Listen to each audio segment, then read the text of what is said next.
De diálogo vamos a iniciar esta conversación con el Teniente General Juan Domingo Perón, y por ser Timerman nuestro invitado, le concedemos la primera pregunta. Muy bien. Voy a retomar algo de lo que dijo Villarruel, en el sentido de que el 23 de septiembre se va a decidir el futuro del país. Usted sabrá, general, que hay consenso unánime en los periodistas políticos, nacionales y extranjeros, entre los comentaristas, observadores políticos, en el sentido de que el 23 de septiembre no será más que una ratificación de su tercera presidencia. Es decir, nadie duda en los medios informados que usted ganará las elecciones.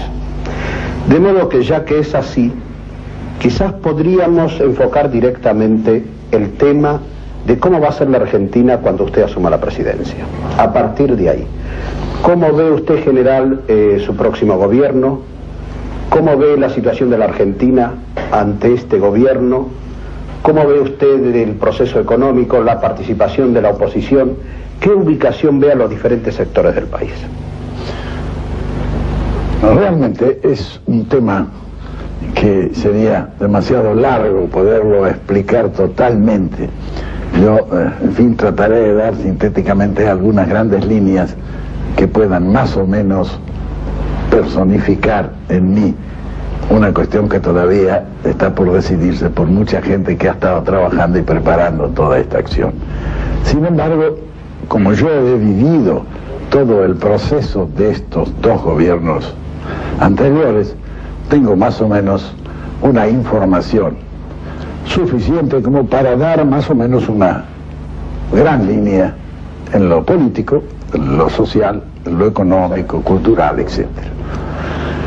Es decir, como decimos nosotros, ya no he desatado totalmente el paquete, pero algo hemos desatado y visto cuál es el contenido. Y hemos podido comenzar a trabajar, especialmente en aquello que es más urgente, que era el sector económico, a trabajar armoniosamente en una planificación de conjunto. La economía vista desde el gobierno es un plan de conjunto. No pueden ser actividades ni desligadas unas de otras, ni armadas circunstancial e irracionalmente.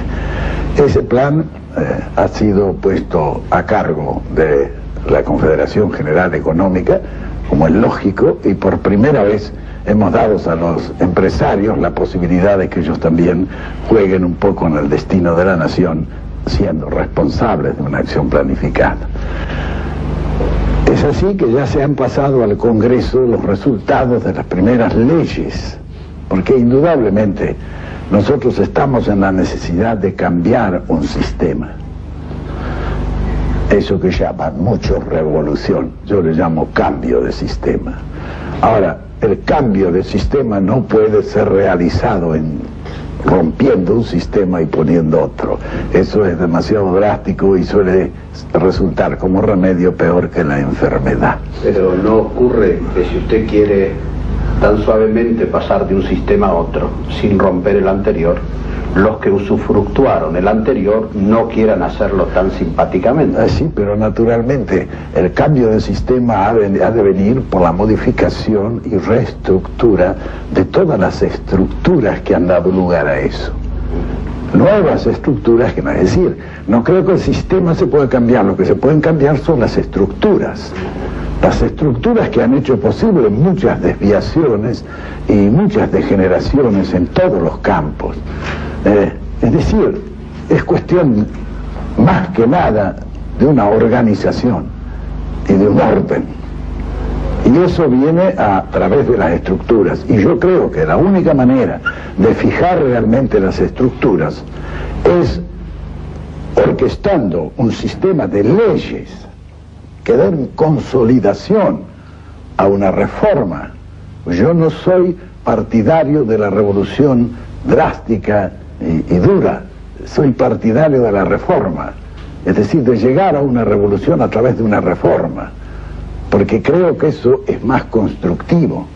Yo analizo y veo naciones en el mundo que han hecho una revolución hace 56 años y que todavía rompieron todas las estructuras y que todavía no han conseguido estabilizarse a pesar de los 56 años transcurridos. Y es porque una nación no se puede construir en 56 años después de haberla destruido. Lo que yo pretendo es que no haya destrucción, sino que haya reacomodación de todos los órdenes a través de una legislación que permita consolidar un sistema con nuevas estructuras que no den lugar a las deformaciones y degeneraciones anteriores. Pienso yo que en el país, sobre todo en el aspecto económico, que es al que me estoy refiriendo, ha habido, en fin, una destrucción, y esa destrucción ha comenzado por el Estado. Es decir, en gran parte se ha destruido al hombre, que es lo más grave que le puede pasar a un país.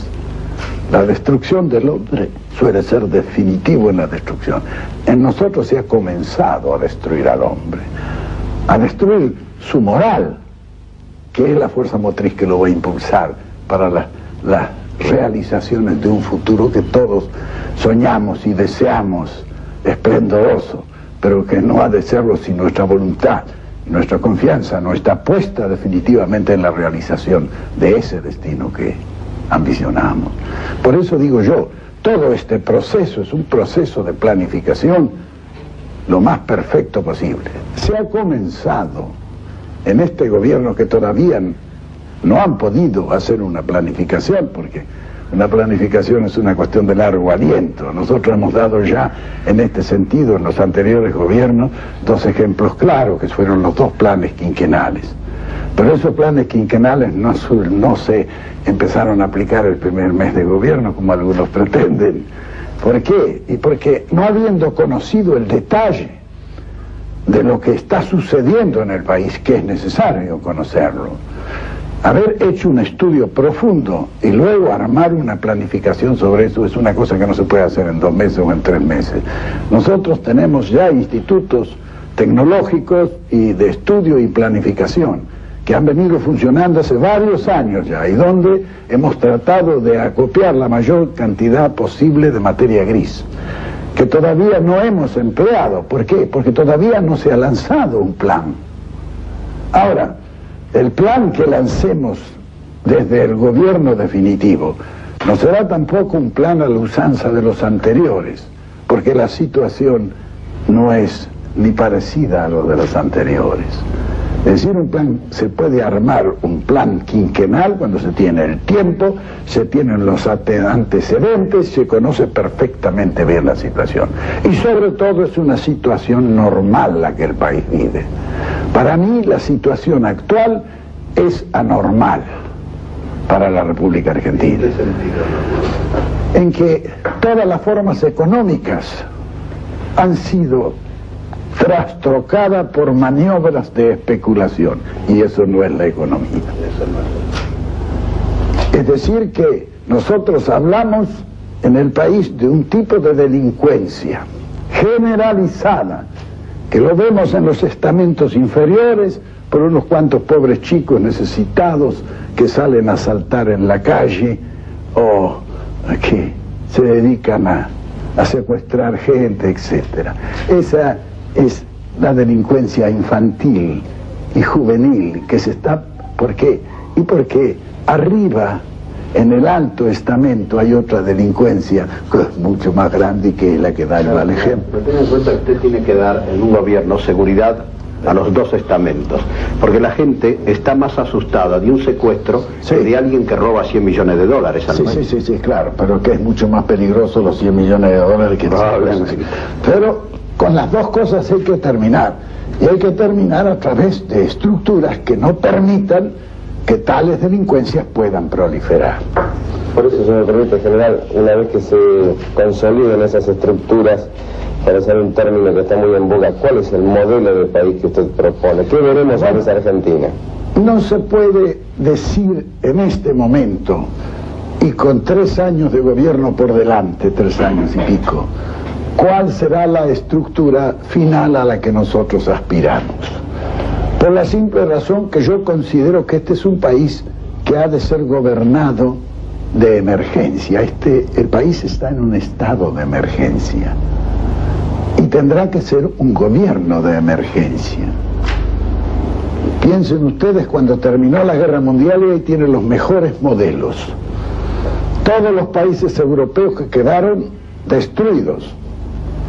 Italia, Francia, no digamos Alemania, que quedó en el suelo totalmente destruido. A ellos no se les ocurrió organizar un gobierno, un Reichstag y tal. Se juntaron todos y dijeron, no, este es un gobierno de emergencia. ¿Por qué?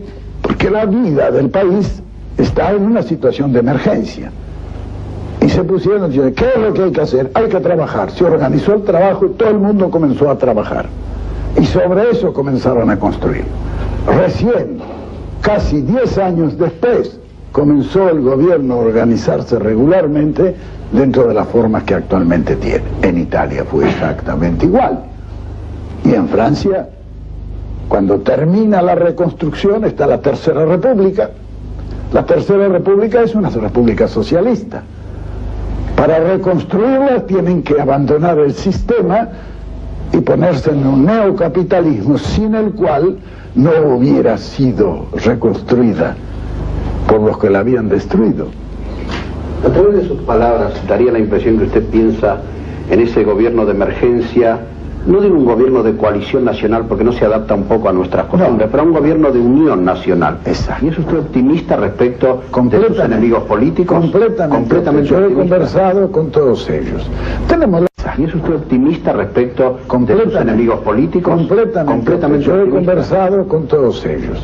Tenemos las diferencias naturales que el matiz político da en estas circunstancias, pero toda es gente de excelente buena voluntad y sobre todo de gran capacidad, que no pueden perderse en un momento de emergencia en que el país necesita la inteligencia, la capacidad y la tenacidad de cada uno de los argentinos.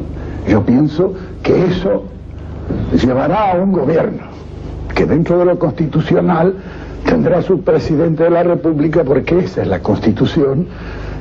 El puesto de presidente de la República no es delegable, de acuerdo a la Constitución, pero nada impide que el presidente tenga a su lado a todos los hombres que crea útiles para construir el destino del país. Podría hacer generar un poco la institucionalización de lo que podría ser un gobierno de unidad nacional. Exacto. Que podría estar reflejado, por ejemplo, en la institucionalización de lo que usted denomina Consejo de Estado, por ejemplo. Exacto, sí. Yo dije Consejo de Estado por darle un nombre, sí. Porque los consejos de Estado, usted sabe que tienen una larga historia, desde los consejos áulicos, que nosotros sabemos bien qué resultado dieron, hasta los consejos de reinos, que fueron los que se establecieron al salir de la Edad Media, que todavía funcionan en toda Europa. Y después se fueron convirtiendo a medida que los países se fueron también cambiando los sistemas. Francia tiene su magnífico Consejo de Estado. Nosotros no necesitamos, en mi concepto, un Consejo de Estado con eso, con esa hermenéutica, ¿no? Sino un Consejo de Estado político. Allí es hasta económico. El Consejo de Estado controla la economía en Francia. Pero esas son, diremos, excrescencias constitucionales que se han ido realizando con el tiempo. Nosotros lo que necesitamos es constituir un organismo donde todos los dirigentes de los partidos políticos puedan coparticipar el Poder Ejecutivo con el gobierno, es decir, con el presidente de la nación, que es por la Constitución el encargado del poder, es decir, es el Poder Ejecutivo. Dice la Constitución, un ciudadano con el título de presidente de la Nación Argentina. Claro, yo no quiero entrar en el detalle de discutir. No, es que tampoco podría decirle yo, porque eso dependerá de lo que digan los demás dirigentes. Exacto. Porque ¿sabe lo que ocurre, general? Los dirigentes políticos y los partidos políticos están representados en la legislatura, donde evidentemente van a fijar sus posiciones. Será muy difícil que haya dirigentes de los mismos partidos políticos dispuestos a un Consejo de Estado, sí, con el concepto de emergencia que no van a tener los dirigentes que piensan en una vida política inmediata. Es que no deben de estar en eso, deben de estar en su función, que es legislativa. Claro, ajá. En cambio este no, este es ejecutivo. Pero si nosotros cuando el presidente de la República va a tomar una medida, va a su consejo y le dice, señores, ¿qué les parece? Vamos a tomar esta medida. Pero ¿y si el debate reproduce un debate parlamentario? No, bueno, es que no puede ser, porque no es allí la función parlamentaria, es la función ejecutiva. Se podrá discutir y se terminará por decir, bueno, que se haga una ley, se mande al Congreso, si quieren hacer una discusión más profunda. Pero hay actos del Poder Ejecutivo que deben de ser, diremos, apoyados por todas las fuerzas políticas. Por otra parte, exacto, pero por otra parte hay un estado de emergencia que hay que penetrar bien claramente qué es el estado de emergencia nuestro. Salimos nosotros de una dictadura militar, no hay que olvidarse. Conformamos por primera vez un gobierno popular, después de muchos años de gobiernos que no han sido populares, y tenemos que defenderlo. Y usted sabe que el peor enemigo de los gobiernos políticos han sido los políticos mismos. Así es. Ellos deben de estar de acuerdo y deben ser el elemento consolidador, con el que consolide eso, el gobierno del pueblo. Y para que se consolide el gobierno del pueblo deben estar todas las fuerzas políticas decididas y en acuerdo. Ahora, claro, ¿cuál es el problema? Las circunstancias que enfrenta en este momento el país con respecto a la relación entre las distintas fuerzas políticas es muy distinta a la del 46 al 55. Sí, claro. Prácticamente sus adversarios de ayer, hoy, si bien mantienen su individualidad, son sus amigos. Mis amigos, exacto. Ahora bien, general, yo quiero referirme concretamente a la primera parte de su definición en torno a los planes de cambio de estructuras. Usted lo ha dicho que usted es partidario de una reforma, no de una revolución. En su último mensaje en el Congreso, usted dijo, calificó la evolución de los tiempos en el mundo, habló del medievo, del sistema feudal, en la época de las nacionalidades con el sistema demoliberal, y dijo, haciendo una comparación muy acertada, que esta época, la del continentalismo, en la era del jet, difícilmente llegue al año 2000. Es decir, que la velocidad permanentemente, a medida que avanzan los tiempos, se va acelerando. Ahora bien, partiendo de esa definición suya y partiendo de la advertencia que usted hizo de que no se puede llegar tarde, Sí, claro. ¿usted cree que la adecuación de Argentina en este momento a esta época que vivimos del continentalismo puede lograrse en tiempo aplicando la filosofía que usted anticipó ya de todo en su medida y armoniosamente? Sí, porque casualmente es coincidente con todo eso que hemos venido sosteniendo hace 30 años nosotros. ¿Qué es lo que ocurre? Hay una evolución que es profunda y que nosotros la percibimos por lo que sale a la superficie como consecuencia de esa evolución, que no obedece a nuestra voluntad. No es el hombre el que hace evolucionar a la humanidad, desgraciadamente, sino son un sinnúmero de determinismos y fatalismos históricos que van haciendo eso. Nosotros, los hombres, apenas podemos construir un sistema periférico para colocar sobre esa evolución y poder cabalgar en ella. Eso es consecuencia de ese hecho, es el sistema. El sistema nuestro, el sistema, diremos, que cambia con la evolución. Y este sistema para el medioevo va determinándose en todo con formas sociales o de justicia social. Llámele socialismo y nosotros le llamamos justicialismo. Pero es todo un sistema que ya en Europa está en general desde Rusia internacional y dogmático hasta Dinamarca, que son monarquías socialistas. Ya el sistema está en ejecución en todas esas partes. No hay lugar en el mundo. Todo Medio Oriente son repúblicas socialistas. Toda el África se está estructurando sobre repúblicas socialistas, menos algunas que todavía resisten y que están con la oposición de todos, por cuestiones raciales o por cuestiones X. Ahora, en Estados Unidos hay mucha gente que ya piensa en esa necesidad. Y eso que es el baluarte del demoliberalismo que todavía queda en el mundo. Sin embargo, hay grandes fuerzas que están luchando por esto, sobre todo la juventud. Ahora, nosotros, si esto mismo lo hemos venido diciendo hace muchos años, porque hemos explicado también por qué es el cambio. El sistema demoliberal capitalista que funcionó durante el siglo XIX y XX es indudable que fue un sistema que a la ciencia y a la técnica avanzó más que en los 10 siglos precedentes.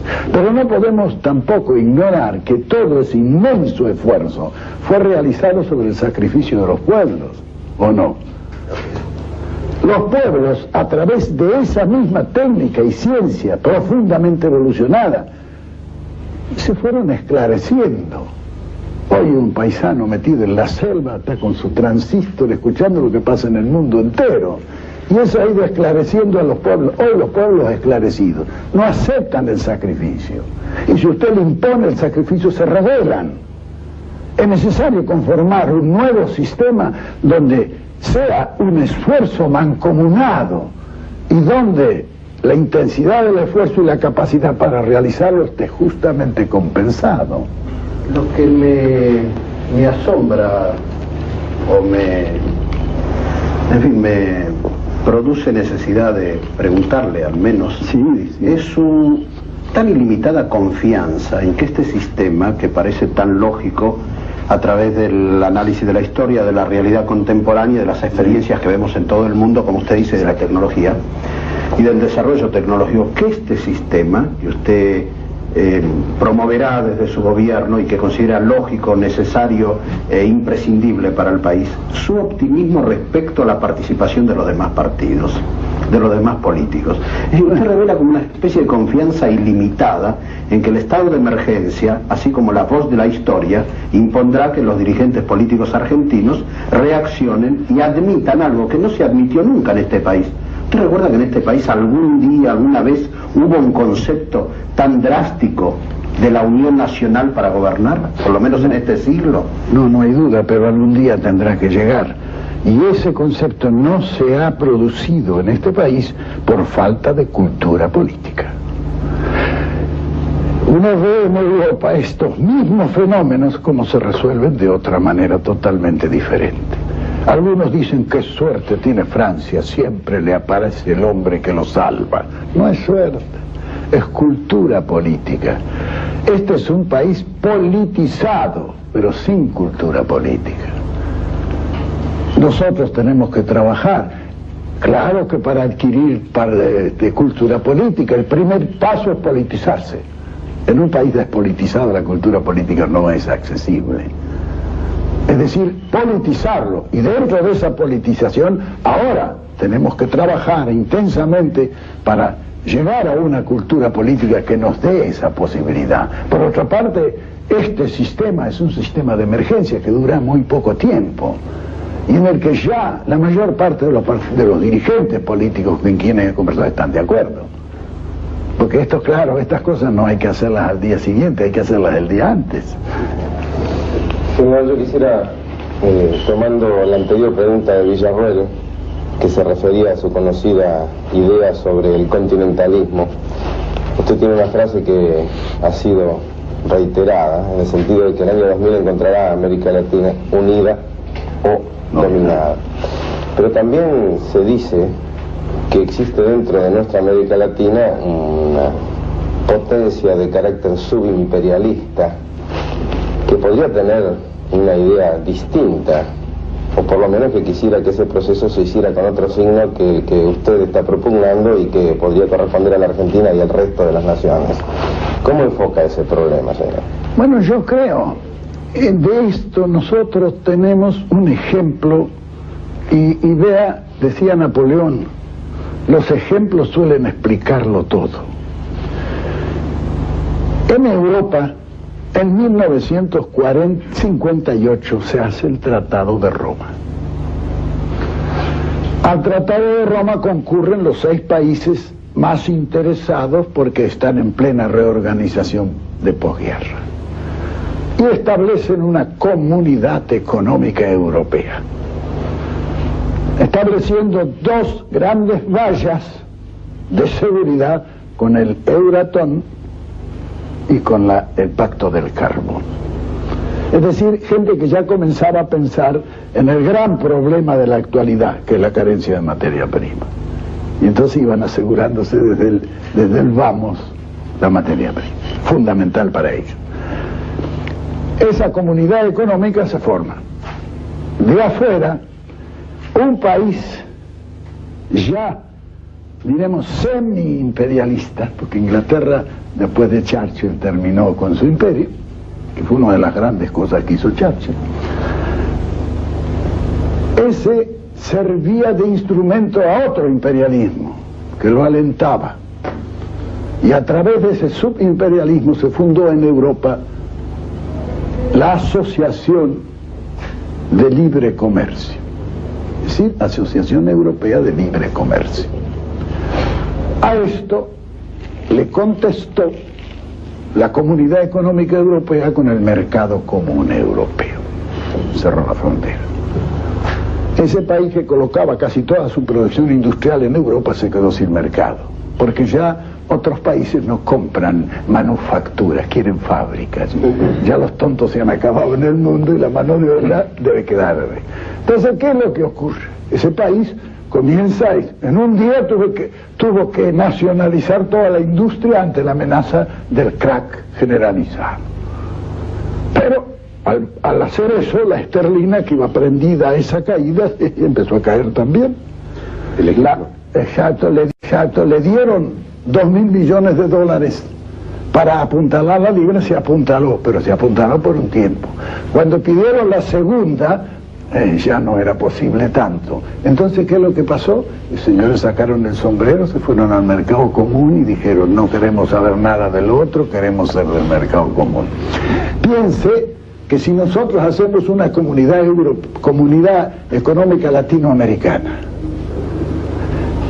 y después establecemos un mercado común latinoamericano, ese país a que usted se refiere, que está en un boom industrial muy grande, ¿a dónde va a colocar su producción? Que actualmente la está colocando casi toda en Latinoamérica. Claro, el ejemplo es vale. decir, Solo que está presentando ya Sería el esquema del subimperialismo, el imperialismo. natural, al final Se sacarán el sombrero y vendrán a pedir. esta es nuestra factura, la cuenta deudada. Natural. No estamos como partiendo un poco tarde, general, sin embargo, debido a hechos anteriores, por supuesto, ¿no? Bueno, no, vea, esas cuestiones que se han producido tienen ninguna importancia para mí. No tienen ninguna importancia si nosotros, desde ahora, procedemos bien. Estamos un poco en retardo. Estamos un poco en retardo porque, en fin, no hemos tenido la fortuna de que nos acompañase también un desenvolvimiento y desarrollo similar. Pero en esto nunca es tarde cuando la dicha es buena. Somos un país sumamente rico, mucho más rico de lo que muchos imaginan. Que ya en 1910 Poincaré, cuando nos visitó, dijo lo definitivo. Dice: es un país tan rico que a pesar de lo que hacen todos los gobiernos por hundirlo, no han conseguido, sigue flotando, ¿sabes? Esto define un poco el pensamiento suyo general de lo que será en materia de política internacional su gobierno a partir del 12 de octubre, partiendo de este retardo que usted reconoce. Exacto. Y que contrasta con la celeridad con que el país del que hablamos se ha movido desde el 11 de marzo hasta hoy. Sí, pero lo que ocurre es esto. Allá también todo el mundo sabía que la Asociación de Libre Comercio y el mercado común se tiraban al alma, pero con buenas maneras. Nosotros tenemos que seguir el mismo ejemplo. Nosotros no tenemos por qué pelear. Si él quiere desarrollarse, que se desarrolle, que haga todo lo que quiera, y bendito sea si lo consigue, ¿por qué no? Nosotros no estamos para oponernos a nada que sea ventajoso para ellos, al contrario, ayudar si es posible, pero no olvidando de que en lo internacional hay a posteriori un objetivo más profundo y más importante que el de desarrollarse y poder. No hay que olvidarse que estas son las grandes reservas del mundo, de un mundo que ya se está quedando sin alimentos y sin materia prima por el derroche que ha hecho en su expansión tecnológica. ¿Usted cree, general, Cuidado, que hay una incógnita que es la siguiente? Los países de la Comunidad Europea, encabezados básicamente por Francia, Italia y Alemania, Habían aprovechado muy bien el plan Marshall, se habían reconstruido, habían reestructurado, incluso habían creado ya sus sistemas políticos definitivos en los 3 países y empezaron la lucha con el viejo mandante, digamos así, que quería usar a Inglaterra, y se defendieron muy bien.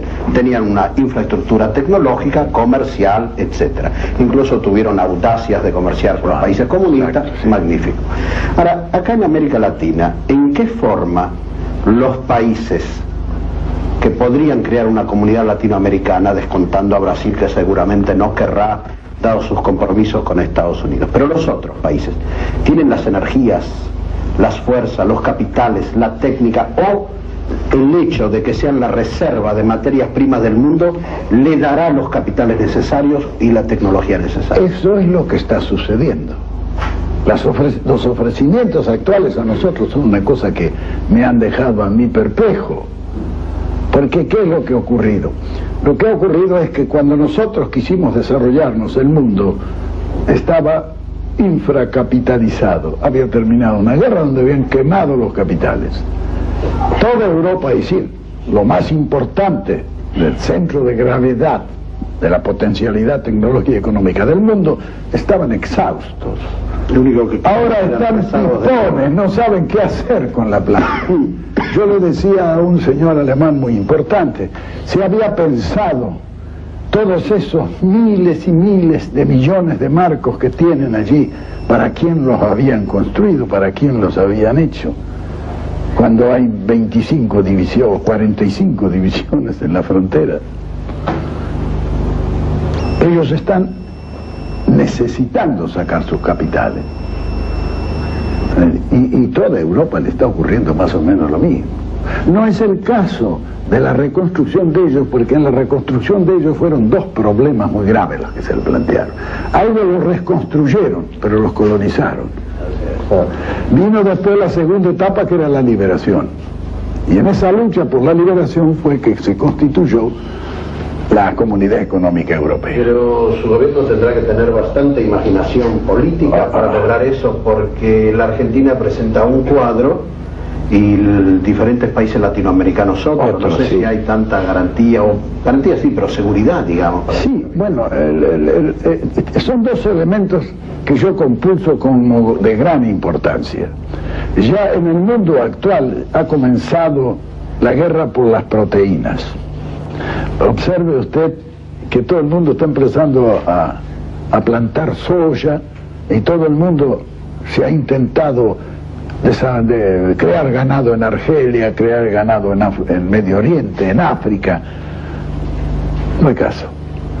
Las fuentes de proteínas están en nuestros países, están en América del Sur, país rico en fosfatos y yodo, que es lo que carecen los otros.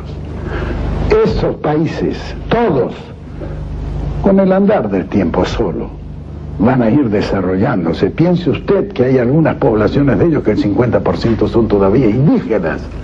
No se les puede pedir, pero lo que hay que pedir es que esa inmensa reserva, porque esos son los pobres ahora, pero son los ricos del futuro.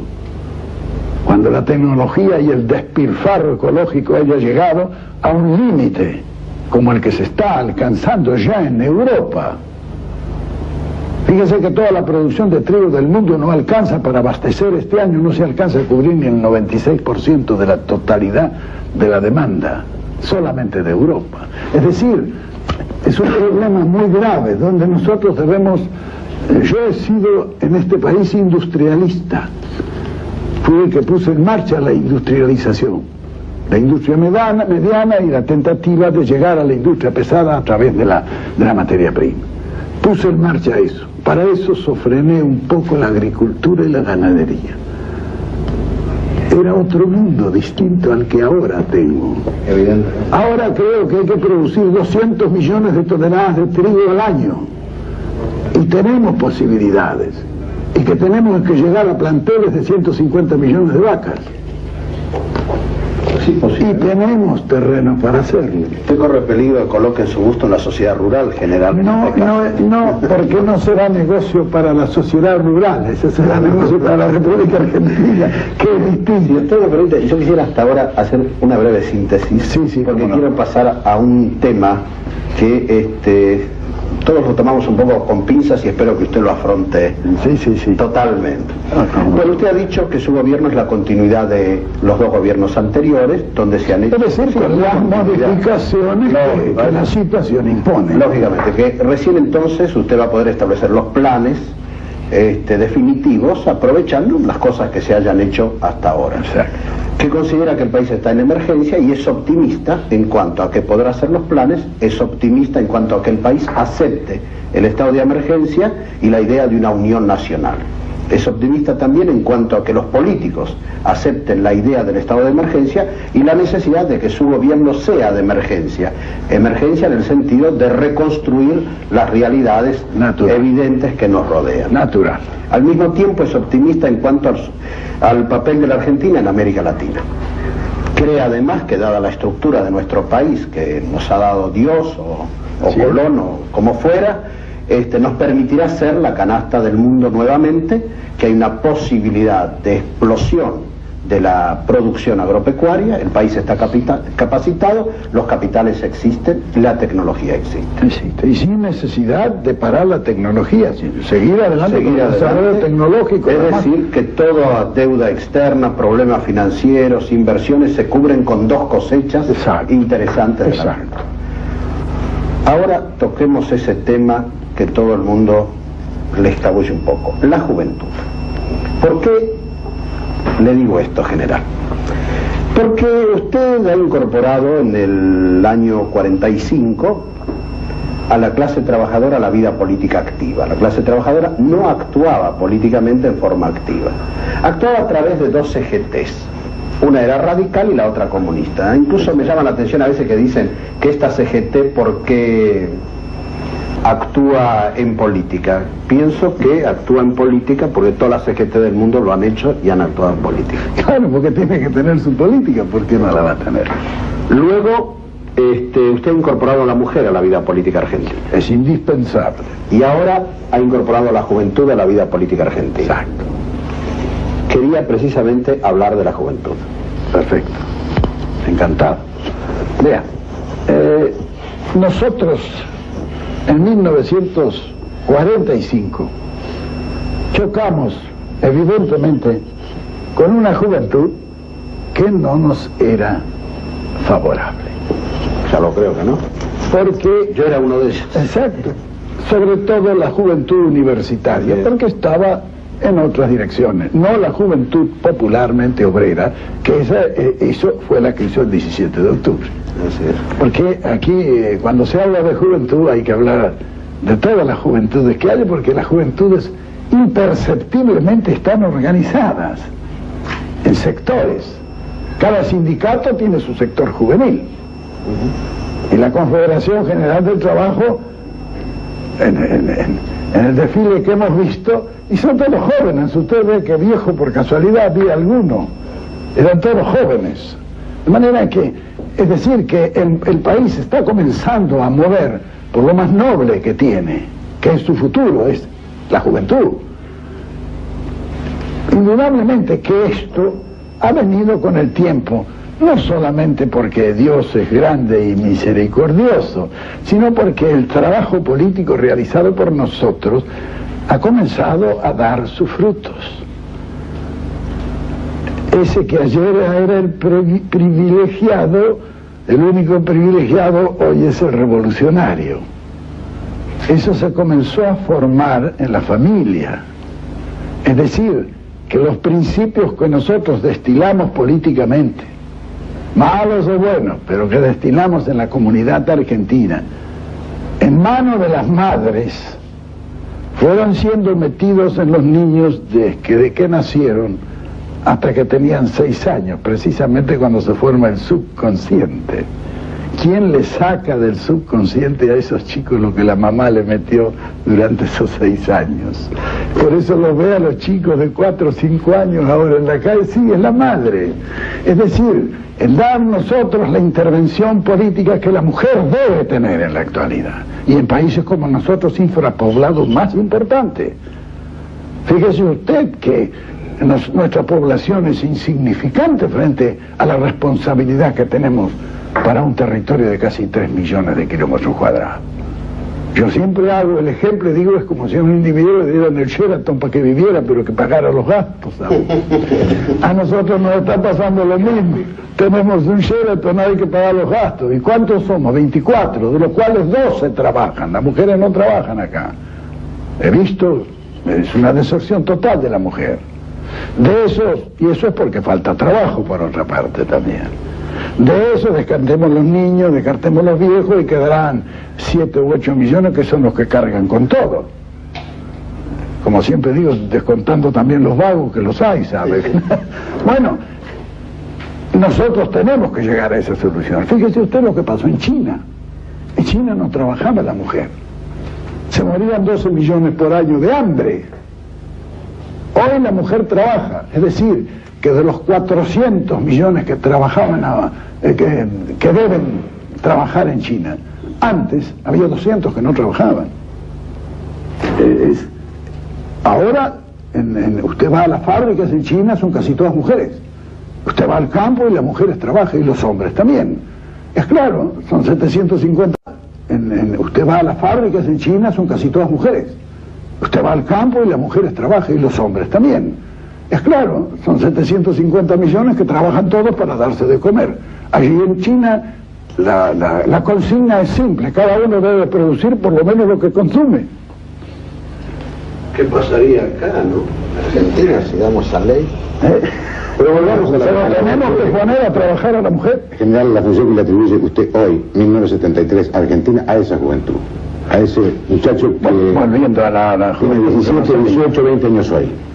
Y que algunos de ellos... Hace 5 años yo llamé a los que entonces estaban como dirigentes de la juventud y les dije, vean muchachos, yo he analizado profundamente la situación de ustedes. Ustedes están en el movimiento peronista, eran todos del movimiento peronista, pero están en el partido político peronista, partido político que ya a la medida de ustedes no les va a servir. ¿Por qué ustedes no se organizan en una, diremos, en una forma distinta, creando una generación de emergencia? Porque yo ya tenía la idea desde entonces. Y usted ve que hoy hay organizaciones donde hay de todos los partidos políticos en la juventud. Y se reúnen y es decir, la juventud hay que tenerla aparte y no contaminarla, porque para mí, en estos años que han pasado, últimos especialmente, la generación intermedia se ha destruido, por lo menos se ha frustrado. Cuidado, no contaminemos la otra que viene, que es la juventud, y que debe en este momento desprenderse de donde está y conectarse a la generación anterior que también hizo, salteando eso.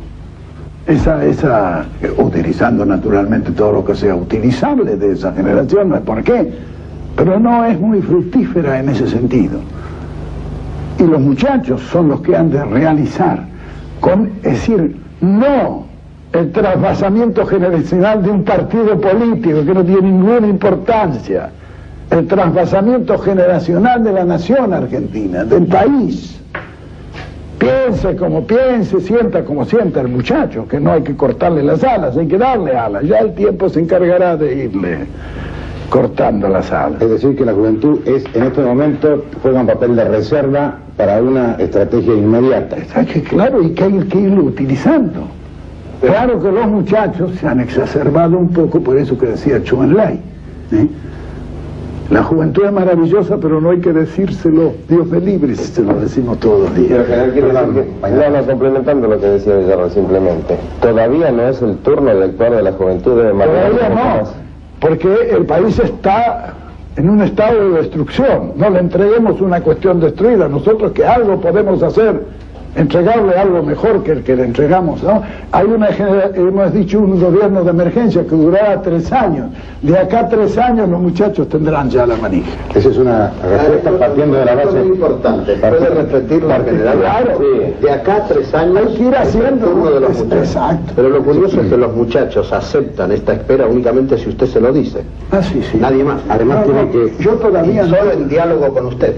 Sí, todavía no he hablado con ellos, porque he estado esperando una decantación natural, porque tampoco quiero que se transforme el movimiento juvenil en unos cuantos caudillos que giren a un montón de muchachos que no tienen nada que ver ni querer con él. Yo quiero que la juventud que se organice sea con sus representantes fehacientemente juveniles, y que no se utilice el comprarse a algunos chicos que, pobrecitos, han utilizado como medio de vida el estar con un dirigente sindical que le da unos pesos o un dirigente político que le ayuda a vivir. No, eso hay que eliminar eso. Eso ya en la juventud está casi eliminado. Está casi eliminado. Falta lo que decíamos recién, que usted se lo explique. Es natural, y yo se lo voy a explicar en su momento. Porque usted sabrá, general, que mucha gente joven, al votar al frente el 11 de marzo, votó por una revolución. Todos votamos por una revolución, pero la revolución hay que hacerla. Y la revolución no se puede hacer a la tremenda y tirando un viejo por la ventana todos los días. No, vamos. Yo voy a pedir una breve pausa ahora por razones técnicas. En 2 minutos continuamos este diálogo. En un momento continuamos entonces en este diálogo con el Teniente General Juan Domingo Perón.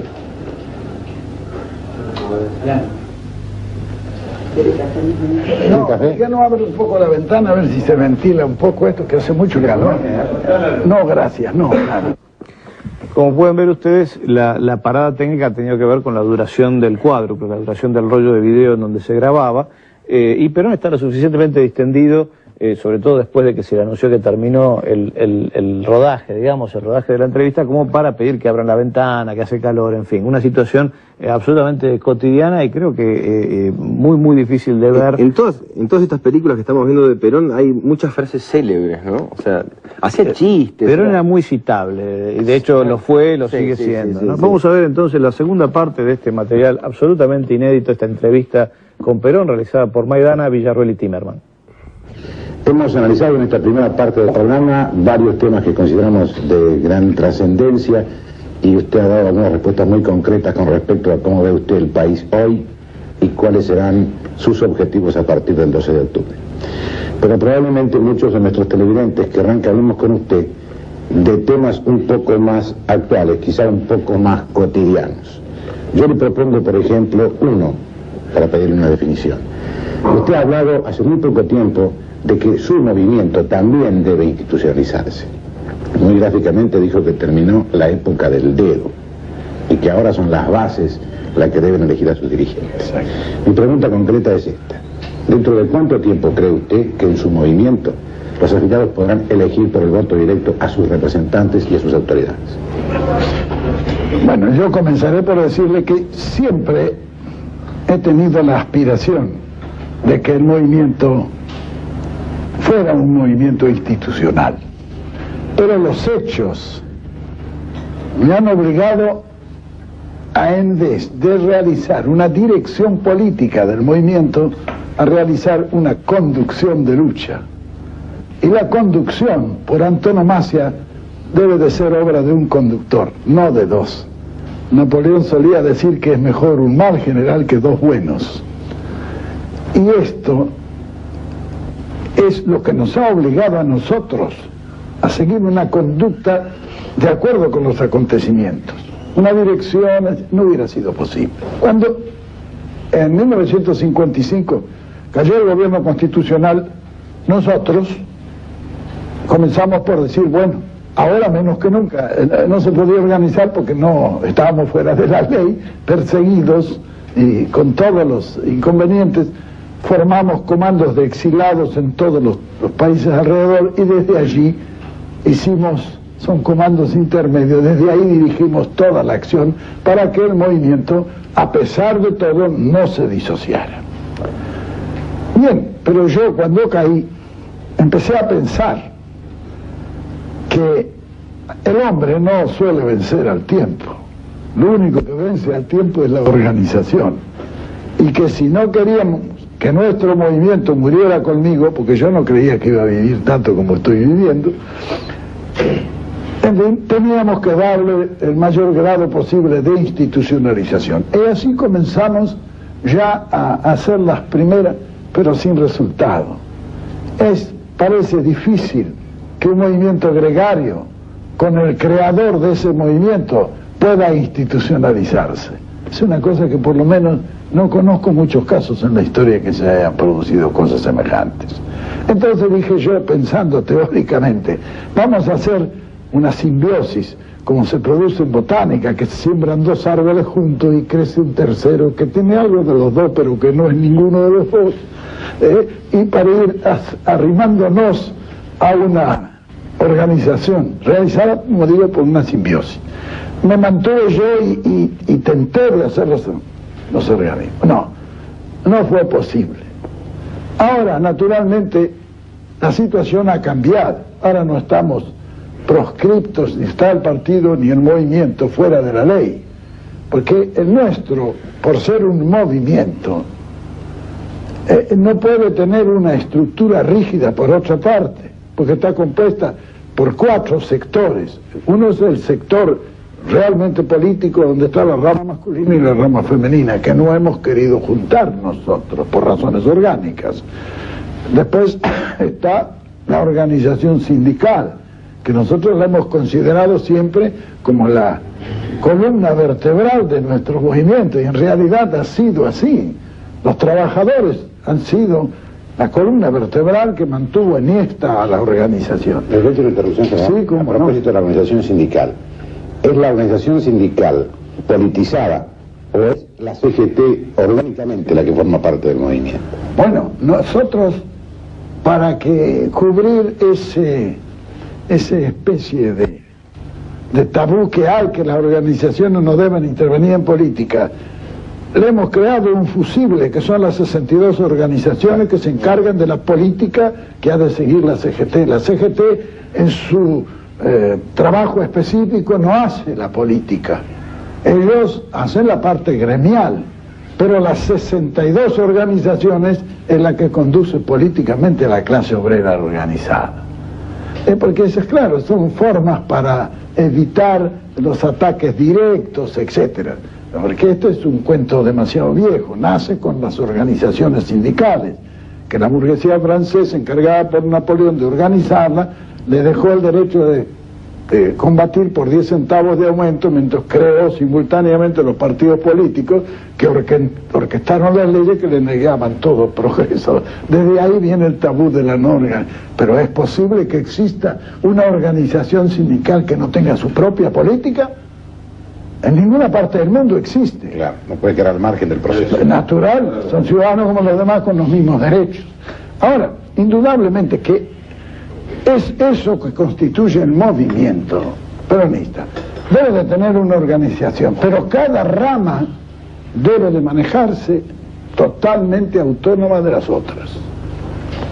Todas ligadas a un comando superior o un consejo superior que es el que dirige el movimiento. Pero la conducción es de las partes. Es decir, como la lucha de las partes es táctica, la conducción de las partes es por los agentes de las partes. Y esa es la organización que nosotros estamos ya dándole al movimiento. General, yo le pregunté esto porque es uno de los temas que más preocupan en este momento a la opinión pública de todos los sectores. Usted no desconocerá que durante 18 años mucha gente estuvo deseando su desaparición física y hoy no quieren que usted ni siquiera se resfríe. ¿Lo sabía? Sí, algo de eso me ha llegado, sí. Por otra parte, es que precisamente cuando me voy a morir ahora, cuando ellos han esperado mucho. Por otra parte, otro sector muy importante de opinión pública, incluidos sectores importantes del justicialismo, se hacen en los corrillos políticos, en la mesa de café, en su propia casa, esta pregunta: ¿y después de Perón qué? Después de Perón, una institución. Que eso venía mi pregunta anterior. Exacto. Del movimiento. Una institución o una disociación, que es peligrosa, que es la que tenemos que evitar. Ahora, yo creo que, dadas las circunstancias actuales y conociendo profundamente el movimiento como lo conozco, yo creo que ya no hay peligro de disociación. Y eso ha sido debido a que nosotros no hemos conducido nunca el movimiento en una forma rígida ni ajustada. No. Nosotros lo hemos hecho con una gran amplitud y una gran ductilidad. Algunas veces me decían que cómo yo permitía, que sí señor, yo permito todo en el movimiento. A nosotros no tenemos prejuicios de ninguna naturaleza, porque así tienen que ser los movimientos. Tenemos hombres de extrema derecha y tenemos hombres de extrema izquierda. Nunca me olvido que cuando organizamos esto, vino un día el ministro de Relaciones Exteriores, que era un conservador, el doctor Remorino, conservador de Córdoba, casualmente, secretario de Julito Roca, fíjese usted. Bueno, viene y me dice, sí, yo había puesto allí a Borlengui, a Bramulio, un montón de muchachos que venían del socialismo. Y me dice, pero usted está colocando todos comunistas ahí, me dice. Y le digo, yo no se aflija, Remolino, es para compensarlo a ustedes que son reaccionarios. Debe ser un equilibrio. Debe ser un equilibrio. Pero el movimiento siempre ha sido así. Yo creo que los movimientos de este tipo hay que dejarlos funcionar libremente. Es decir, constituir un cuerpo orgánico, no muy ajustado a preceptos, ¿no? No. Para que se defienda de por sí. Yo creo que pasa en el organismo institucional lo que en el fisiológico. Si nosotros no tuviéramos autodefensas, habría desaparecido el hombre ya hace años de la Tierra. Se conserva por esas autodefensas, no por los médicos ni los antibióticos, pero esas autodefensas se producen por la generación de anticuerpos de los propios gérmenes patógenos que entran al organismo. En lo institucional debe ser igual. Algunas veces me dice, fulano es un traidor, déjelo. Le digo yo, cuídelo, ese está generando anticuerpos que van a ser las autodefensas del movimiento. Es decir, hemos dado esa. Sí, sí. Por eso nuestro movimiento, a pesar de todo, ha subsistido. A través de muchos episodios. De muchos. Hablando de otras estructuras que existen en el país también, las Fuerzas Armadas. En la Argentina hay un TIC, que todavía no ha desaparecido, lógicamente, de que cada vez que ocurre un hecho importante uno dice, voy a ver qué piensan las Fuerzas Armadas. Entonces siempre hay un amigo coronel o comodoro o vicealmirante, etcétera, etcétera. Después de el último gran episodio político que ha vivido el país ha sido el desfile ante la CGT el último viernes. Lógicamente más de uno dijo, bueno, ante esto, especialmente ante la demostración de la juventud peronista, vamos a ver qué dicen las Fuerzas Armadas. Y bien, hablemos de las Fuerzas Armadas. ¿Cómo las ve usted en su próximo gobierno? Yo soy un general con 45 años de servicios continuados. De manera que de ese oficio algo sé. No mucho, pero sé algo. Yo político soy solamente aficionado. Mi profesión es conductor. Yo me cultivé como conductor desde que empecé a estudiar. Es decir, creo que el oficio más elevado de la jerga militar es el conductor. Es el vértice Muy bien. De manera que conozco perfectamente bien a las Fuerzas Armadas, como conozco también profundamente sus deberes y sus posibilidades. Yo creo que a las Fuerzas Armadas hay que dejarlas tranquilas, que trabajen en su misión específica, que la tienen.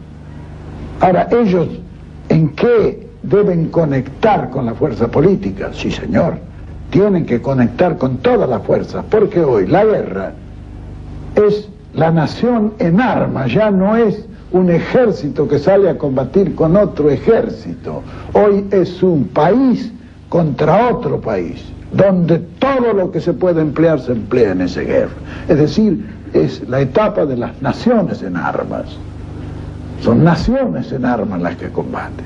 En consecuencia, los militares son un sector de esa nación, en la guerra misma. La guerra no es un asunto ya solo de los militares. es de los políticos. Es de los políticos que preparan diplomáticamente la situación. Algunas veces las guerras se ganan a través de la diplomacia y se pierden también a través de una diplomacia. Cuando la diplomacia ya no da más, entonces se emplea la fuerza. Es decir, la guerra no es sino la continuación de la política por otros medios. Así dice Clausewitz, que es el clásico de la guerra. Entonces, nosotros tenemos que pensar que el ejército es una parte de la nación que se ocupa de ese sector, de la continuación de la política por otros medios. Pero curiosamente, en los últimos años, a través de la ideología de la lucha contra el comunismo del ejército norteamericano, a muchos ejércitos de Sudamérica, incluso al nuestro, a nuestras Fuerzas Armadas, se los ha instruido diciéndoles que no hay peligro de guerra exterior, ya que Estados Unidos cuidaba la paz en el continente, que el peligro era interno, y están preparadas, estratégica, tácticamente, para una lucha interna. Hay que revertir eso. Pero natural, es que ese ha sido un trabajo que yo ya lo he explicado. Comienza en 1956 en la primera resolución. Exacto. Allí se prepara eso. Se prepara para tomar a través del Pentágono y sus relaciones. Hoy se está realizando un acuerdo entre comandantes en jefe para la defensa continental en Venezuela. Y Perón le ha dicho, no señor, nosotros no estamos de acuerdo con eso. Es que esto... hay que tener cuidado de no sacar los pies del plato. Esa es una incitación a que las Fuerzas Armadas tomen en reemplazo de las fuerzas políticas la dirección política internacional del país. Claro. Esas son cosas que no pueden. Es como pasa en Estados Unidos. En Estados Unidos existe un grave conflicto. Yo se lo he oído comentar a algunos diplomáticos norteamericanos. Desde hace muchos años, el Departamento de Estado no es el que conduce las relaciones internacionales en los Estados Unidos, el Pentágono. Ellos no están conformes con eso. Hay una tendencia a eso. Y nos quieren sacar a nosotros también hacia esa misma tendencia. No es, diremos, lo clásico, lo que debe de ser. Deben de trabajar unidos y de acuerdo, las dos, todas las fuerzas de la nación. Pero la misión es una para uno y otra para otros. La misión de las Fuerzas Armadas es preparar el país para la guerra conjuntamente con las fuerzas políticas. General, en este momento, en esta época del continentalismo, como usted la define, las Fuerzas Armadas tienen suscritos algunos compromisos que en alguna medida fueron suscritos a nivel político. Por ejemplo, el Pacto de Río de Janeiro del 47, la Junta Interamericana de Defensa, etc. ¿Cuál será la actitud entonces que a su criterio deben tener nuestras Fuerzas Armadas y nuestro poder político, instruyendo en ese sentido, frente a esa situación real? Sin penetrar profundamente el asunto, para mí eso es un asunto total y absolutamente inconstitucional. Si hemos de ajustarnos a la Constitución, las relaciones internacionales son resorte exclusivo del presidente de la Nación Argentina.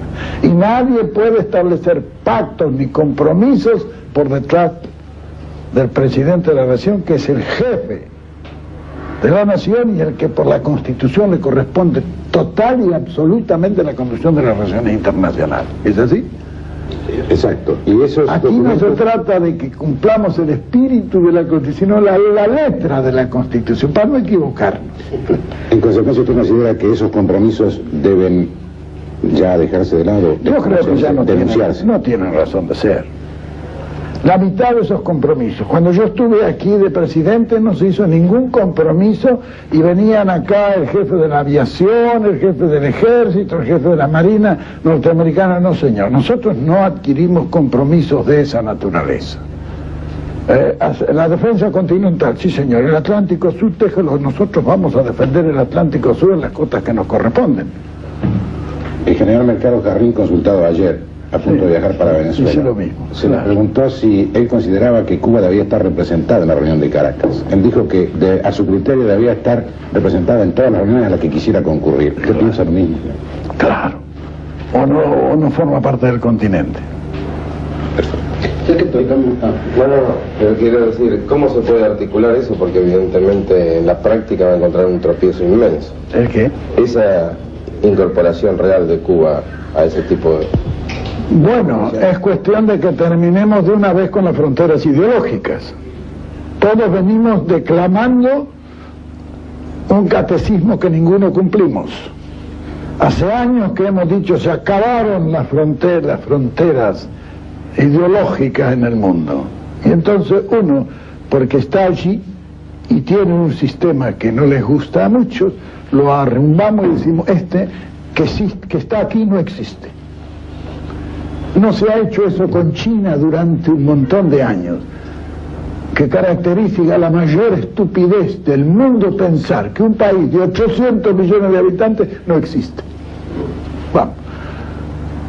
De eso traslado a Cuba y es exactamente igual. No son los sistemas de aislamientos ni de castigos infantiles los que deben regir la política internacional. Hay cuestiones mucho más graves, mucho más grandes y mucho más importantes. Ya que estamos con Cuba, la Argentina ha ofrecido y Cuba ha aceptado créditos muy importantes que darían trabajo a una serie de sectores industriales del país, claro. En el campo de las manufacturas, maquinarias, automotor, ferrocarriles, etcétera, etcétera.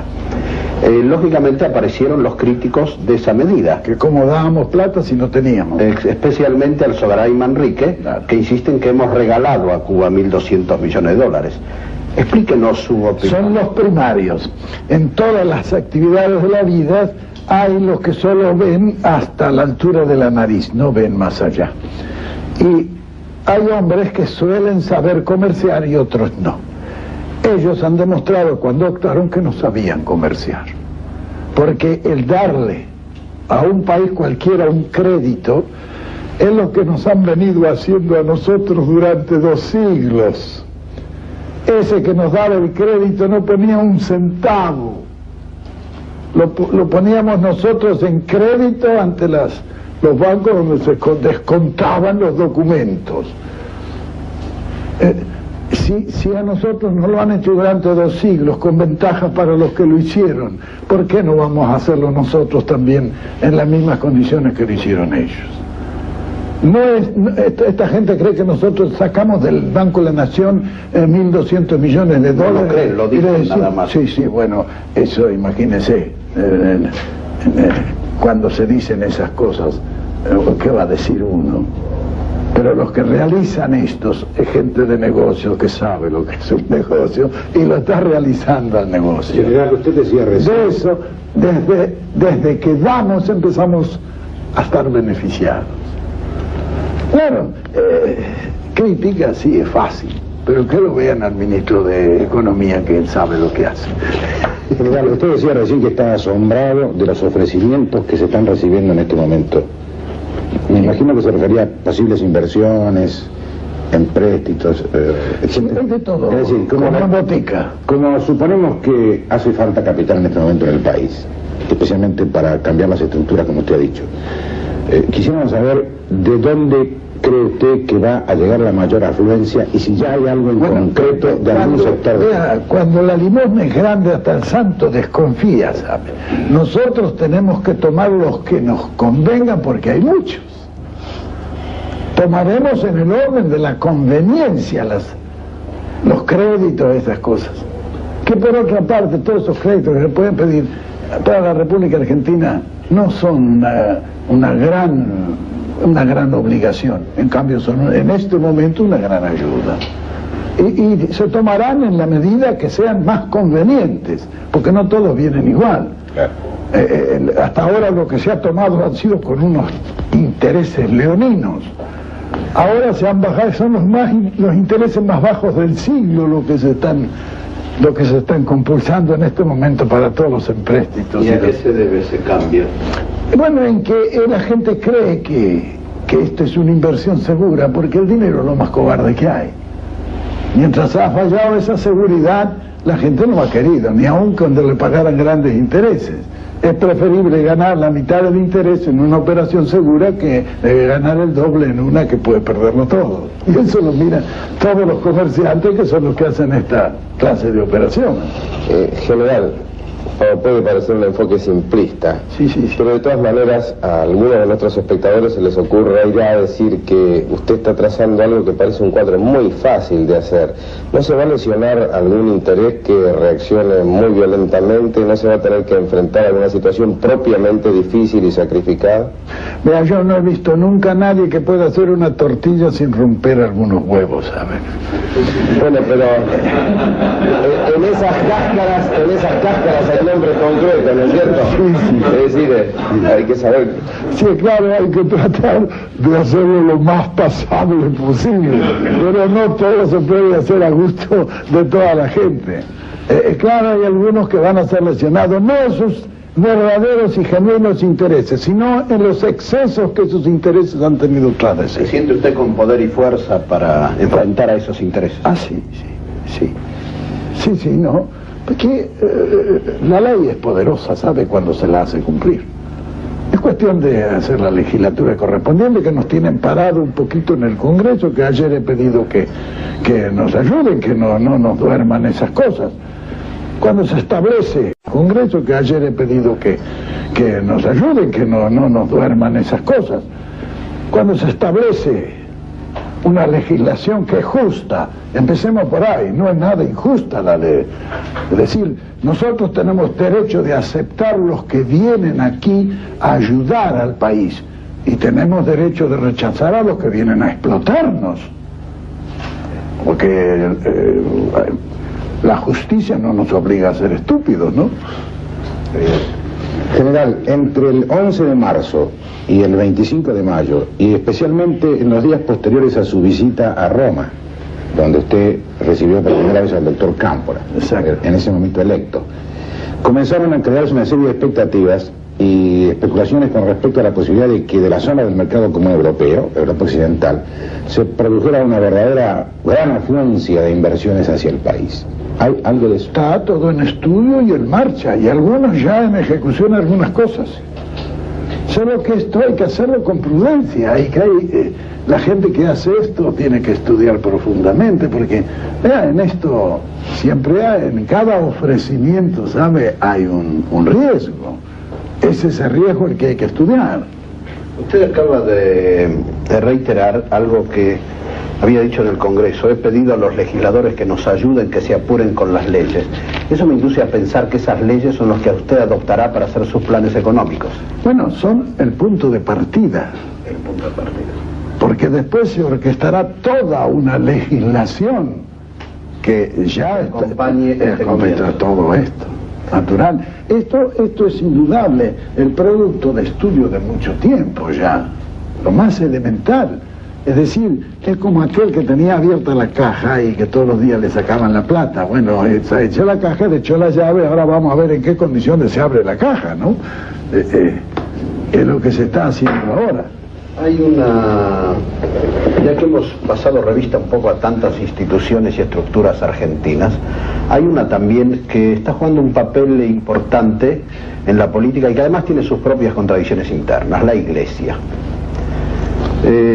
Los sectores de la Iglesia han apoyado mucho al peronismo combatiente, otros lo han mirado de otro modo, con más reticencia, pero evidentemente la Iglesia quiere participar en la vida nacional, quiere tener mucho que decir en el campo social, político, económico, cultural.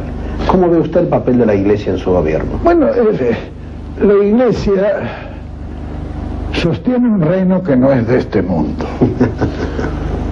Yo sigo pensando que ellos deben luchar por ese reino. Es decir, la acción política de la Iglesia no puede perturbar a los poderes del Estado, sino que debe colaborar dentro de los poderes del Estado, como en todas partes del mundo se produce.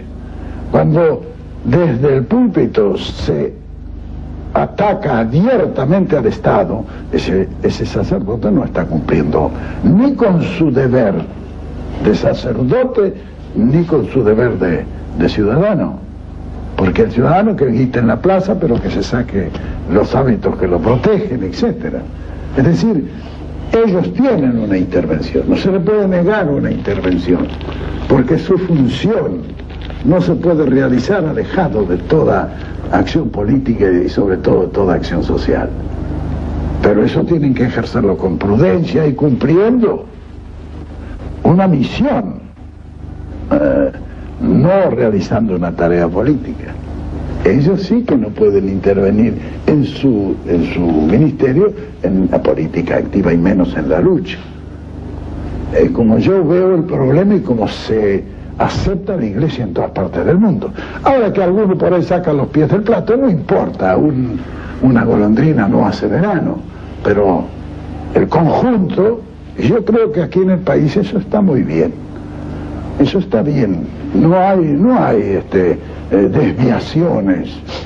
La Iglesia aquí se ha portado muy bien en mi concepto, aún los mismos curas del tercer mundo. Ellos tienen su concepción y su punto de vista y lo defienden. Yo creo que en eso nosotros no tenemos nada que observar, los peronistas no tenemos nada que observar. Algunas veces la Iglesia nos ha dado a nosotros y otras veces le ha dado a los demás. En general también... Estamos a manos. También un tema que usted tocó en su exposición ante los legisladores fue el respeto a las minorías.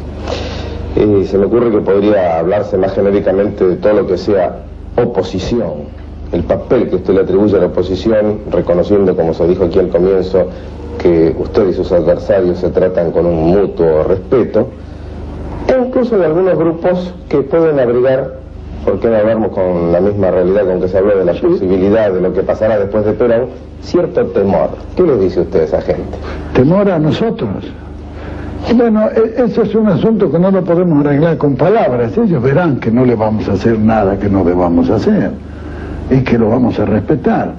Vea, yo desde que tengo uso de razón, dije los otros días, he venido oyendo hablar del respeto a las minorías. Pero también desde que tengo uso de razón hasta ahora, que han pasado muchos años ya, he visto el desprecio más olímpico por todas las minorías que he conocido. ¿Qué minoría ha hecho algo en el país con el respeto de la mayoría? Jamás.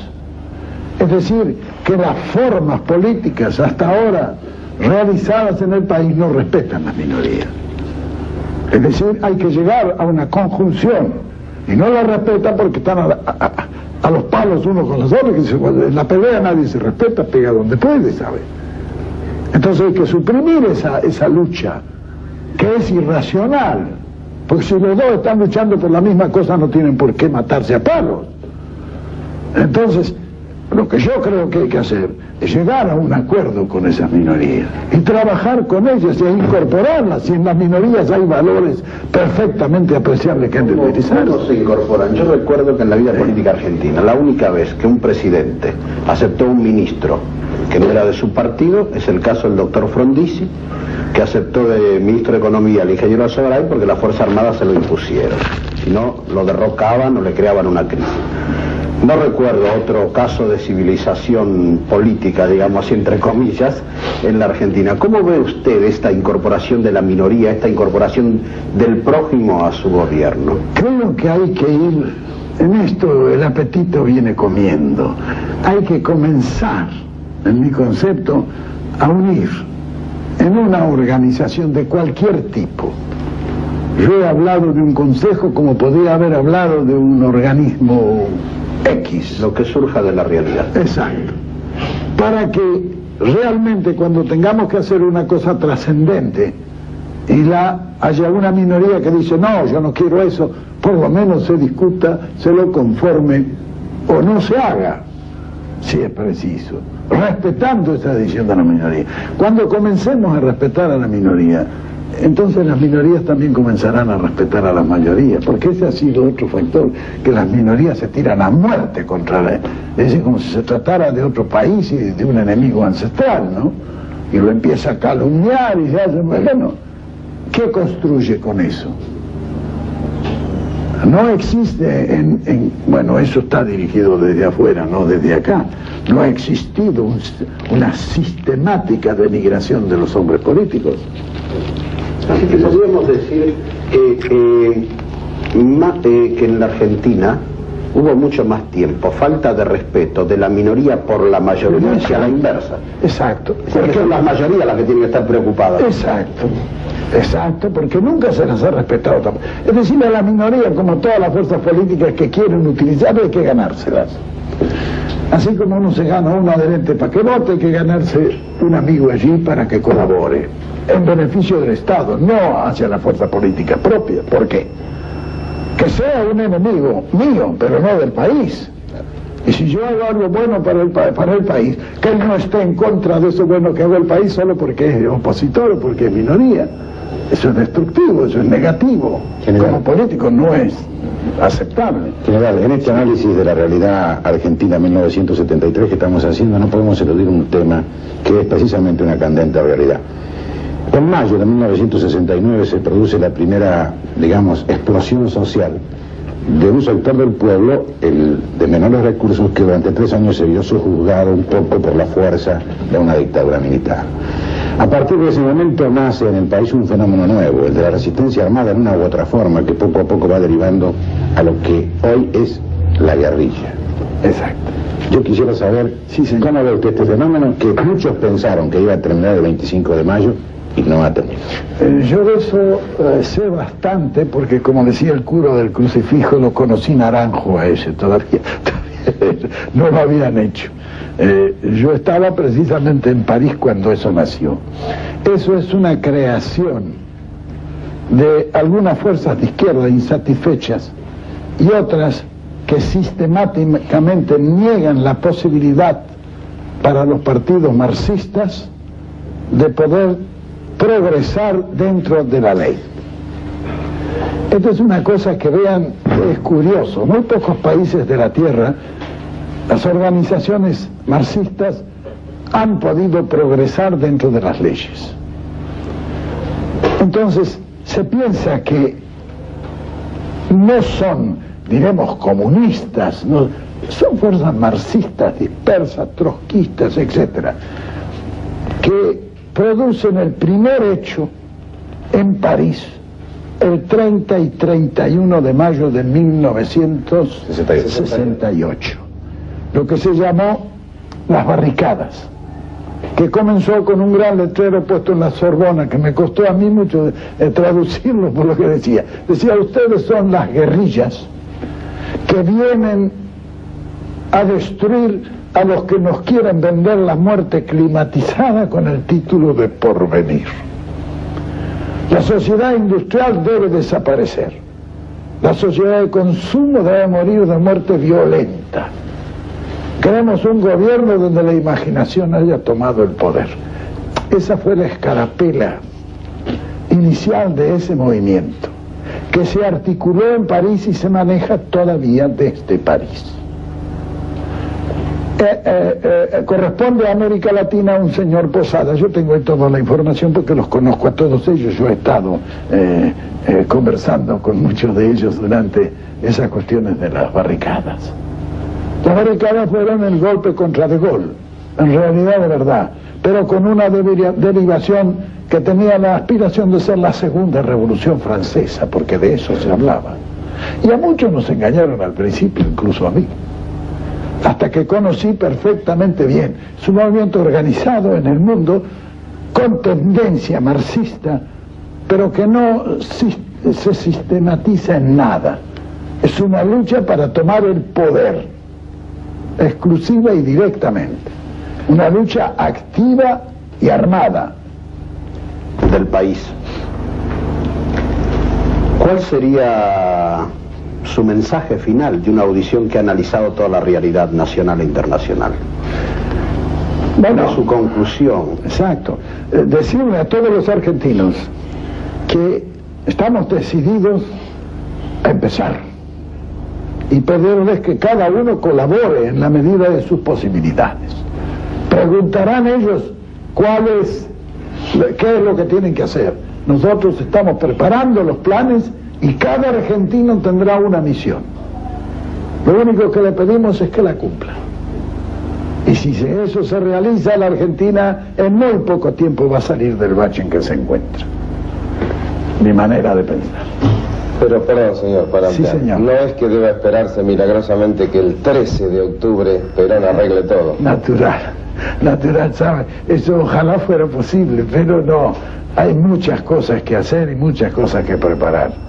En lo político como en lo social, se ha llegado a un pacto social que ha sido natural, que ha parado la inflación como único fenómeno en el mundo. Hemos pasado de un año de 80% de inflación a uno que ha rebajado los precios. Ya eso sí que es un verdadero milagro, porque no lo he visto realizar en ninguna parte del mundo. Vean lo que le pasa a Estados Unidos con toda la plata que tienen. Cada día la inflación los devora de alguna manera diferente, pero no la pueden parar. Nosotros hemos parado. Creo que esa es la mejor promesa que podemos dar a los argentinos. Es decir, no le vamos a aumentar mientras no podamos los medios para su felicidad y tranquilidad personal, pero sí vamos a impedir que otras fuerzas los sumerjan debajo de la línea de la vida que debe mantener. Yo recuerdo general que ese pacto social está inserto en su documento de 10 puntos de agosto del año pasado, y evidentemente se está cumpliendo y sigue contando con su aval, pero no debemos desconocer que dentro de las fuerzas que componen el frente hay algunas que lo cuestionan. Sí, naturalmente. Yo no creo que todos algunos pueden ser perjudicados, pero en esto si podemos perjudicar al 5% para favorecer al 95%, creo que es una medida que es necesario tomar. Las medidas de gobierno generalmente son así, no favorecen a todos. Al que ha estado especulando hasta ahora, claro que lo va a perjudicar, pero es que la especulación no es lo que nosotros queremos. Es decir, nosotros queremos que ese hombre que está trabajando allí en su negocio se haga rico, sí, pero se haga rico en unos cuantos años. Estos quieren algunos hacerse rico en la semana.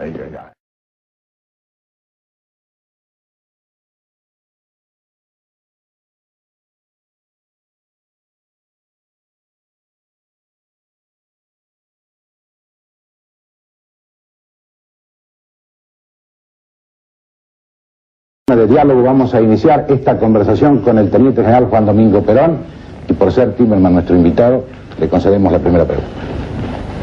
Muy bien. Voy a retomar algo de lo que dijo Villarruel, en el sentido de que el 23 de septiembre se va a decidir el futuro del país.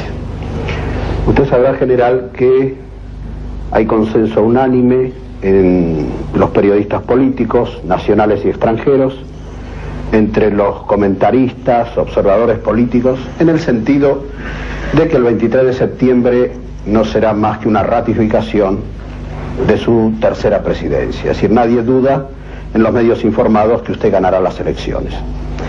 De modo que, ya que es así, quizás podríamos enfocar directamente el tema de cómo va a ser la Argentina cuando usted asuma la presidencia. A partir de ahí, ¿cómo ve usted, general, su próximo gobierno? ¿Cómo ve la situación de la Argentina ante este gobierno? ¿Cómo ve usted el proceso económico, la participación de la oposición? ¿Qué ubicación ve a los diferentes sectores del país? Realmente es un tema que sería demasiado largo poderlo explicar totalmente.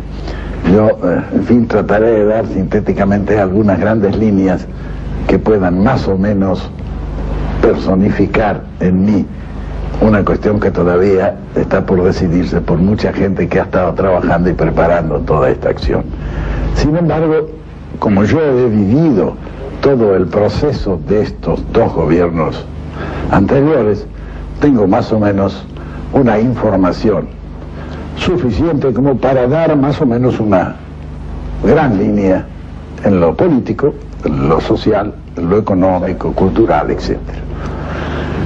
Es decir, como decimos nosotros, ya no he desatado totalmente el paquete, pero algo hemos desatado y visto cuál es el contenido. Y hemos podido comenzar a trabajar, especialmente en aquello que es más urgente, que era el sector económico, a trabajar armoniosamente en una planificación de conjunto. La economía vista desde el gobierno, es un plan de conjunto. No pueden ser actividades ni desligadas unas de otras, ni armadas circunstancial e irracionalmente. Es estructuras que no den lugar a las deformaciones y degeneraciones anteriores. Pienso yo que en el país, sobre todo en el aspecto económico, que es el que me estoy refiriendo, ha habido, en fin, una destrucción, y esa destrucción ha comenzado por el Estado.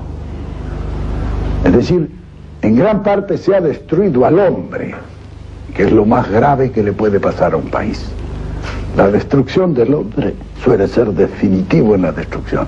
En nosotros se ha comenzado a destruir al hombre, a destruir su moral, que es la fuerza motriz que lo va a impulsar para las realizaciones de un futuro que todos soñamos y deseamos esplendoroso, pero que no ha de serlo sin nuestra voluntad. Nuestra confianza no está puesta definitivamente en la realización de ese destino que ambicionamos.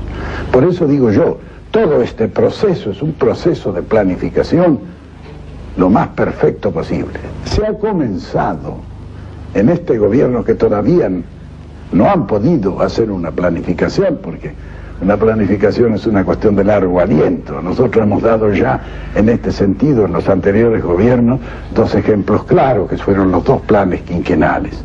Pero esos planes quinquenales no se empezaron a aplicar el primer mes de gobierno, como algunos pretenden.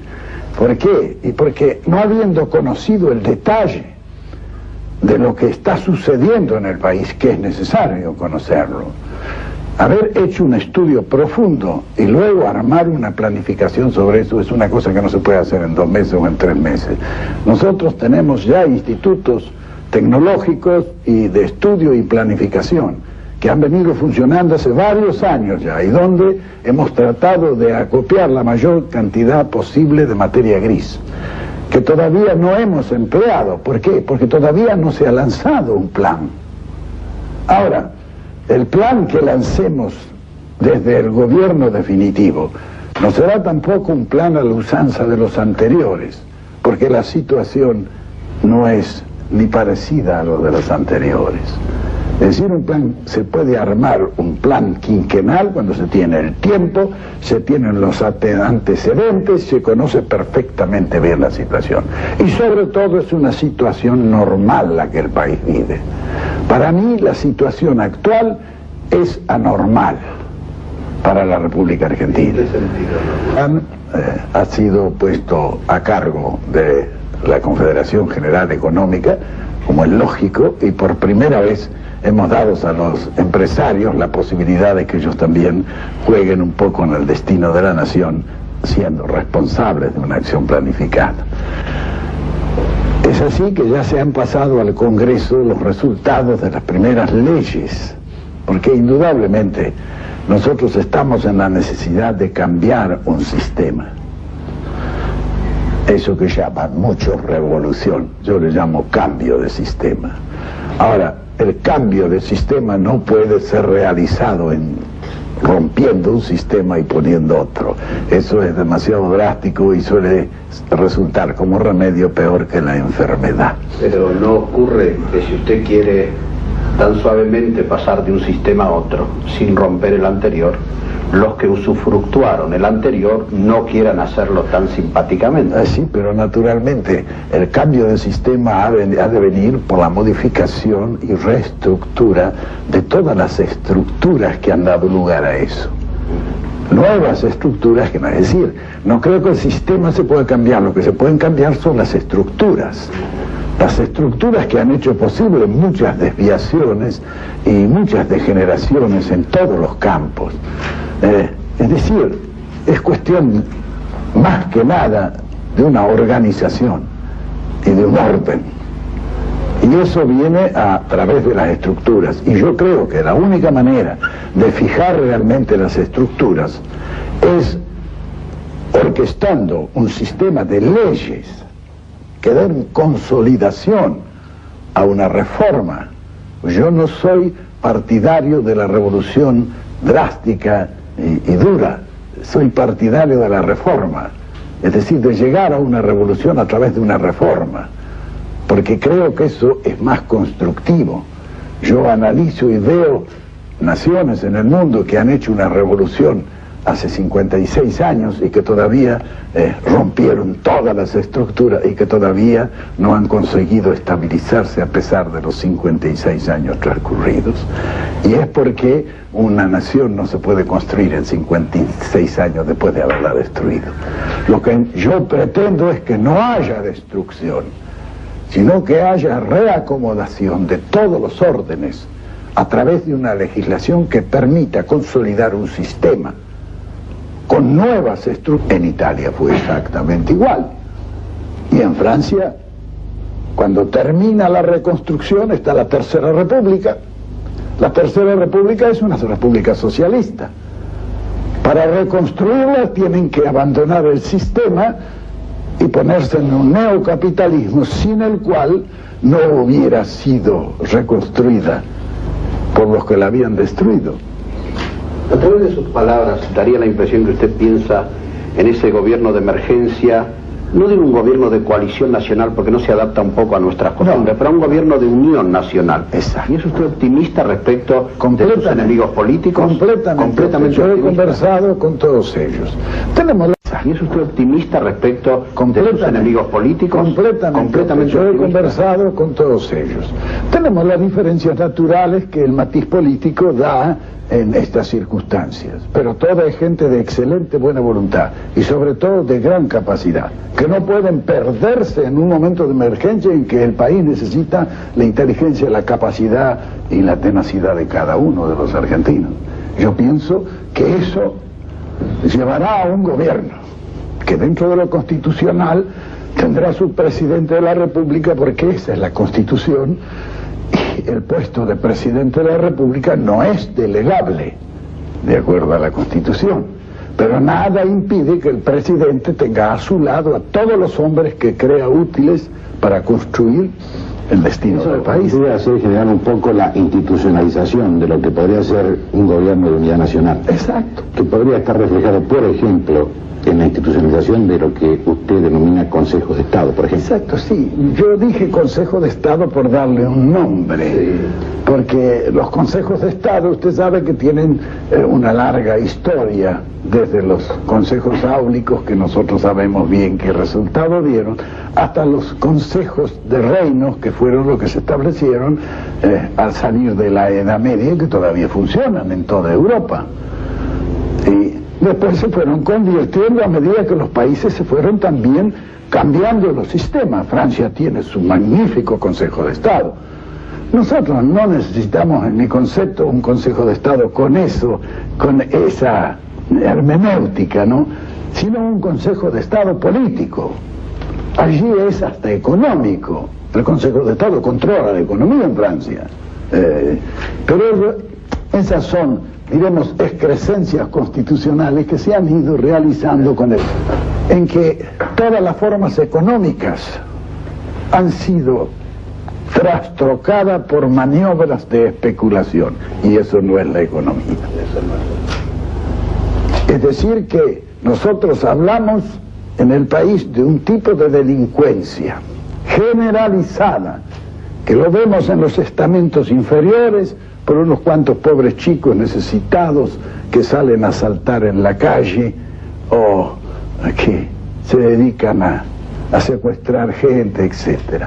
Esa es la delincuencia infantil y juvenil que se está... ¿Por qué?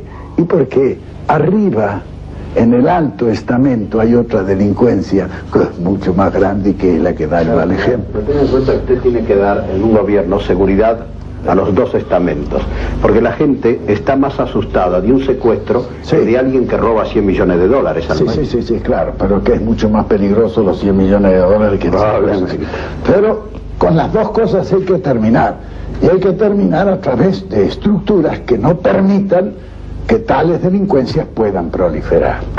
Por eso, señor Presidente General, una vez que se consoliden esas estructuras, para usar un término que está muy en boga, ¿cuál es el modelo de país que usted propone? ¿Qué veremos en esa Argentina? No se puede decir en este momento y con 3 años de gobierno por delante, 3 años y pico, ¿cuál será la estructura final a la que nosotros aspiramos? Por la simple razón que yo considero que este es un país que ha de ser gobernado de emergencia. El país está en un estado de emergencia y tendrá que ser un gobierno de emergencia. Piensen ustedes cuando terminó la Guerra Mundial y ahí tienen los mejores modelos. Todos los países europeos que quedaron destruidos. Italia, Francia, no digamos Alemania, que quedó en el suelo totalmente destruido. A ellos no se les ocurrió organizar un gobierno, un Reichstag y tal.